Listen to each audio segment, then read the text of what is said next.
தீபகற்ப மலேசியாவில் RON 97 ரக பெட்ரோல் மேலும் டீசல் சில்லறை விலையில் 1 லிட்டருக்கு 4 காசுகள் குறைக்கப்பட்டுள்ளது.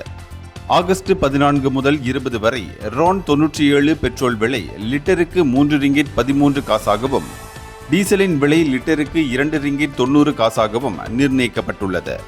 அதே வேளையில் RON 95 பெட்ரோல் விலை லிட்டருக்கு 2 ரிங்கிட் 5 காசாகவும் சபா சரவாக் லாபுவானில் டீசல் விலை லிட்டருக்கு 2 ரிங்கிட் 15 காசாகவும் எந்த மாற்றமும் இல்லாமல் தொடரும் என்று நிதி அமைச்சு அறிவித்துள்ளது.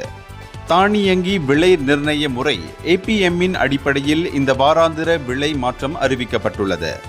சர்வதேச கச்சா எண்ணெய் விலை நிலவரங்களை தொடர்ந்து கண்காணித்து பொதுமக்களின் நலனை பாதுகாக்க அரசாங்கம் தேவையான நடவடிக்கைகளை எடுக்கும் என்றும் நிதி அமைச்சு தெரிவித்துள்ளது. இந்தியர்களின் இதய குரல் மக்களோசை.